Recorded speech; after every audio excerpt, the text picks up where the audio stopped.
What's up guys, Zaid here, and today I've got my Thunder Dragon Link deck profile for you. And before I get into it, I've been playing on ranked, and like my whole intention of getting high rated was so that I could get featured on DB Grinder's channel, and I finally did playing this deck. So if you're coming here from there, thank you for giving my channel a chance, and thank you for him again for like putting me on there. It's been my goal, and now I want to like stay high rated and stay playing cool decks so that I can continue to get featured on there. He's my favorite content creator. It's the only content creator in any niche, not just Yu-Gi-Oh, that I watch every single day. And like multiple times a day. I stay caught up to his 2 to 3 uploads a day. And so it feels good to be featured on the channel, and I want to show you guys the deck that I was playing that I was on there with. If you haven't seen the video, go check it out. I played versus Sword Soul, and he went over it, and the high rated. Also, I've got some replays of this in the works to be uploaded on the channel, and I didn't plan on doing the deck profile right away. I didn't expect to get featured on his channel. And in one of the videos, I even mentioned that I've been trying to get uploaded on there and haven't yet. So in the future, if you see that video, times have changed. We've been on there. But I'm going to get right into the list. It's 60 cards, as you can tell. This list plays a lot of garnets that you don't really want to draw. So we just play a big-ass list of really good cards. To start, 3 black metal in the red MD. This card is like pretty strong. Helps you play a little bit through Droll and Lockbird, because you summon metal, you make striker, you search twice, and then you get Drolled, so you just have an additional card. 3 Safer, 3 Chaos Space. These are mainly to get you to the white and black dragon, but Chaos Space can also search the Chaos Creator, and this card is a crazy extender. Like, if I don't need Chaos Space to start comboing, I'll save it to try to search this if I have a light to discard, because if you get nibbed, this can just like really get you out of that situation. At worst, it makes an Anaconda into DPE. And then the black and white dragon are just 2 of the best dragon cards ever made. These cards are insane. And then we have a big-ish rocket engine, triple tracer, triple quick launch, 1 recharger, 1 synchron, 1 Absor router, the boot sector launch, 2 dragon ravine, and 1 terraforming. Terraforming used to be a 3rd ravine, but in a hand where you get interrupted on the boot sector search, terraforming can get you that. And post side, terraforming can get you Mystic Mine. So it just made sense to make this the most versatile one. It does suck that if you're like game 1 you get drolled, then this would just kind of suck to have. So maybe there's a case to make it ravine so I play a little bit better through droll. But I feel like game 1 the offsets are a lot better. And then game 2 and 3 having the versatility going second to grab a Mystic Mine just feels better too. But in regards to this rocket package and the fact that I played triple ravine now too in a terraforming, I feel like a big part of this deck is just having almost every card that's like good that can make you a chaos ruler out of 1 card. Which ravine, it's technically 2 cards, you're discarding a card, but just ravine and any card, you pitch the card, send router, and you could search either the level 1 or the level 4, and from there you have a line that makes the chaos ruler. And chaos ruler is really, really good in this deck, where oftentimes not only can it unbrick you if all you were making was a chaos ruler, but it can get you like a lot of advantage just off the mill 5. And it can make a lot of the cards that are dead in your hand at the time live, like all the big dudes, all the Thunder Dragons and stuff like that. So it's kind of like the focal point of the list is being able to have a lot of cards that do things on their own. That way when you clump on the ones that don't necessarily do things on their own, you can get to the 1 card that makes them do things.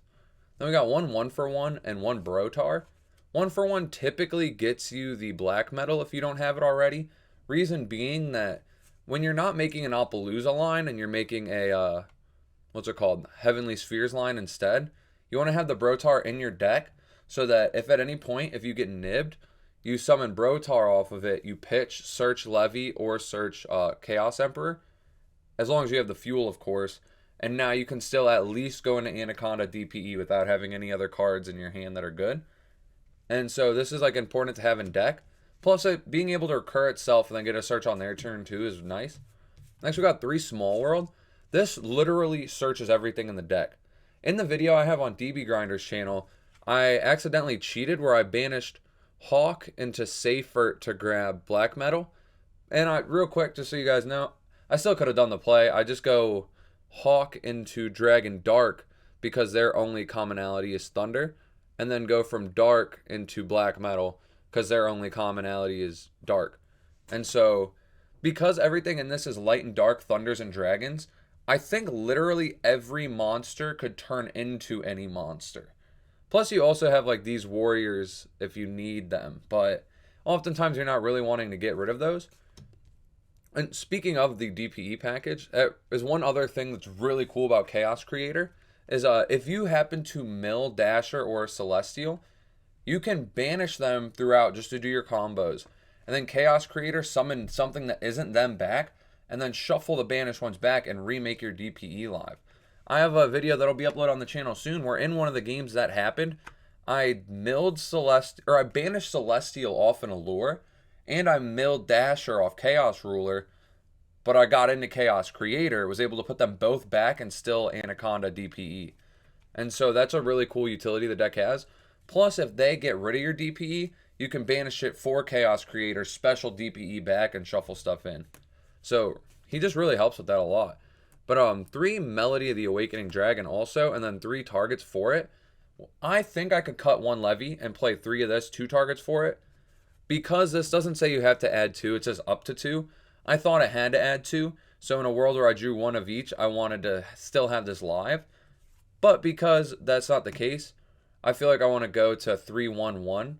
Just because if you draw a hand in a 60 card deck where you open Melody plus both of these and you just wish Melody could search the last one, that hand sounds like such an anomaly that I would rather have a consistency card here, like maybe the 3rd Allure or something, to make other bad hands playable instead of a card that makes a very, very niche bad hand a little more playable.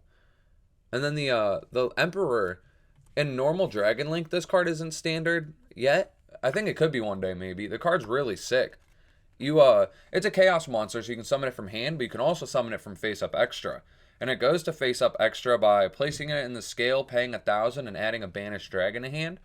So this card is like a strong extender that also gives you follow up. The only problem is that you need a light to banish for it, whereas Levy is just straight darks. So there are times where you can't really do this unless you get lucky off of a Chaos Ruler mill. But I don't think I've ever really been upset having the card. And it shuffles to the bottom of the deck after it resolves. Or after you summon it. And then if it leaves the field, it goes to the bottom of the deck. So your melodies should be live the entire duel given that. Which is another case to cut the Levy, honestly. And then 3 Fusion Destiny, 1 of each Garnet. I opt for Dasher just because there's a lot of monsters here that are extenders if you draw them with Dasher. And then the Celestial, of course, draw 2 is the most insane follow-up. And then the Scythe. Scythe has like a lot of cool utility in this deck because it's a light, first of all. So if you don't get the effect, like if you didn't go Dagda to set it, because you didn't do a DPE line, or maybe you had to make a different line given how they hand trapped you. If you didn't set Scythe off Dagda, and you happen to mill it, it's still a light, which in this deck you need lights. If you draw into the Scythe, it's good to set because you just make DPE, or you can pitch it off of the Chaos space. And then you could still make Dagda, just pop the Dagda itself. And then also if you make Dagda early on, set the Scythe, you could still link away with Dagda to make things like Anaconda. And then the Dagda's a light engrave also. So the artifact engine not only like wins games, but also puts lights in grave. And the Heavenly Spheres helps you play around cards like Chalice and Imperm if they saved it for it, because you go DPE to pop, you pop the Scythe, summon Scythe, they try to Chalice it, you can chain the Heavenly Sphere, return the Scythe to hand. Now they're still Scythe locked, wasted another card, but you have the Scythe in hand to set next turn, so they're going to be locked the next turn too. So it's been a really strong engine, and it's helped me steal a lot of games. Then for the Thunder package, I play 3 Thunder Dragon. Shout out my buddy Dave. I literally wasn't playing this card, and he was like, it's Pot of Greed, which, no, it's not, because, yeah, you go +1, but you're getting 2 stinky cards. But I play like 12 to 15 cards, I think. Yeah, 15 cards that are good to discard with. So 3 Chaos Space, 3 Ravine, 3 Melody, the 3 Small World, and then 3 Droplet. So there's a lot of times where this is live. Plus the Ravine is searchable through your combo. So you're almost always needing a card to discard. Plus it's lights. And like I was saying, lights have been a problem for me with this deck. And so having this has actually been very, very helpful. Then I've got 3 Roar, 3 Dark, 1 Hawk, and 1 Duo. To be honest, the Duo does not come up a lot. I could see a world where I cut this card also. and maybe one Dragon Dark, because you never want to draw two. The hands where you draw two, having the third oftentimes wouldn't be helpful, because all you'd be doing is pitching dark to search dark anyways, and it puts a dark engrave, but you're making it more likely that the hands occur where you have multiple. And this card is just not as good as Roar. I every time would rather see Roar than Dark, I think. There's very niche hands where, like, if you open White Dragon, Dark as your only ways to play, you could pitch Dark, search Dark, summon White. But in any decent hand, you would rather just Roar. Because Roar banishes, gets Dark, and then you can link away with Dark to get Hawk, and then Hawk gives you an additional link fodder. And so that's like my main thing with those. I think 3 Roar is probably correct. I think Dark could go to 2, and I could cut Duo. I play Duo mainly for lines where I would make Zombie Stein. It helps you make that. It's also like just an extender, but more often than not, the Hawk just comes up because you're making link plays. You're not really making this dude that often, to the point where maybe he's worth cutting. But this also gives you the Light Engrave, which again and again and again, I'll say Lights Engrave are really important. This will put 1 Light Engrave and give you 2 cards in hand to play with for discards. This will put a Light Engrave, give you a monster on field to play with. Whereas this has decent follow-up because when it destroys a monster, you can banish a card, add a Thunder. But you're typically not in really grindy states like that. Like if they hand trap you into Oblivion going first, you're going to have things like DPE. And if they like hard floodgate you out, it's usually Lance and Droll you lose to. And this isn't helping you play through that scenario. And so I think this card could maybe go, but let me know what you guys think on that. Then 3 Droplet, 2 Allure, 1 Gold Sark. Game 1, I really like Allure. If it fixes bad hands, occasionally you have to get rid of these guys, but like I said, if you can Chaos Creator them back, it doesn't matter. And my extra deck's built in a way that if I can't DPE Scythe, I still have a lot of different interruptions I could put up. Like you have a different end board every time based on what you have to deal with and what the matchup is. But game 1s, I like the Allure because people aren't maining the Droll. And so there's a lot of times where you're going to Allure into one of these, and it goes crazy. Or you just get to get rid of cards you have multiples of. Like if I have 2 or 3 Tracer, it's not really helping me. If I have multiple Black Metal, it's not helping me. If I have too many ways to get into these guys, they're not helping me that much. But if I can just get rid of one of those, draw 2 more cards, have a chance at one of my big power spells, it's really nice. And then also just the fact that like that they can hit Roar and you could go crazy off of it, I really like. But I side them out 2 and 3 because they lose to Lancia and Droll. But in the main deck game 1, the cards are really, really powerful. And then the Gold Sark is just another copy of Roar, but it puts the Dark right on board. Basically says special summon Dark from deck. It also can mulligan your hand with Hawk, but I'm not often doing that. I also could banish Dark to search the Thunder Dragon to have lights and have discard fodder. So it's really strong in all of those like instances. And I think this card is definitely, I'm sold on it. I wish it was at more than 1 though. I could see this card coming up to 2 or 3. I don't know if it would be that crazy. I feel like it wouldn't, honestly. I feel like this card could come back to 2 and it wouldn't be that detrimental to the game by any stretch. There's not a lot of crazy decks that would abuse it besides a Thunder package. And if we don't get Colossus back, there's only niche decks like this playing the Thunder package. But I digress. I'm going to get into the extra deck. The extra deck, there's a couple things I feel like I can change, but we'll get into that as I go. Striker Dragon's really good. You always make this every combo. It's like actually the best link. Then we play the Pisty. Pisty, I think I've resolved the effect once. I think this is something that could come up where I've been thinking about switching Nightmare Unicorn out for the, I forget the name of it. It's like a 2400 attack dragon, points down, and when it attacks, it's Armades. This card, Triple Burst Dragon. I kind of want to play the Triple Burst Dragon over the Unicorn because I can make the Pisty, then link into this, and then have the arrow. And this also would help me in like Sky Striker matchups, which do come up sometimes on DB. And I haven't been making Unicorn that much. It's typically just to like push for game. You'll like spin something, make access code, because I don't play the IP. But that's another thing I could play. But I digress. That's a possibility. It's like my 16th card right now. We got the Heavenly Sphere of Hieratic Seal of Heavenly Spheres. This card it helps you play through Nib. It just makes your board a lot stronger. Helps you play through Chalice, stuff like that. I love this card. I've been trying to make more lines where I make it because for the most part, I do like a line where I go Striker and a Romulus, put 2 extenders up, make Appaloosa, and then continue to play so that I'm less susceptible to Nib. But that makes you more susceptible to Nib plus Imperm because you kind of go off, you lose to those two. Next, we got the Anaconda. Anaconda is really spicy with the DPE. Just because, like I was saying with Nib, if you go in a Seal, they nib you, and then you get the Brotar, you can just go into DPE. So it not only does it like really enhance your board when your board does pop off, gives you just like that additional very generic interruption, but it makes you, when you get interrupted a lot, it gives you a very, very powerful way to like clap back and put something on board. And more often than not, if you're making this, you also levied. So say they interrupt you and then you levy and then you go into that. They only have 4 cards to play with. You have good follow-up given the Celestial and Dasher Engrave. And overall, it's just really strong. And then we have the Dagda, of course. I feel like this card, you add 1 Garnet to the deck. The deck's already 60 cards, and it's not that much of a Garnet. It's a light. You can just set it, then you only need 2 monsters for DPE. And it's an auto win game 1. And then it makes them respect it so much game 2 that they just like, they have to side as if they're going to get scythed, and then you might not even scythe them. And so it's really strong in that respect. Then Quad Boral, I've been thinking about cutting this card too. It's a card that I like to play because it lets me turn a dragon plus like the level 1 tuner back into Tracer and the Rocket Recharger so that I can make the Savage and the Chaos Ruler in the same turn. And that's the theory behind it, but oftentimes it hasn't really came up where I get the chance to do it.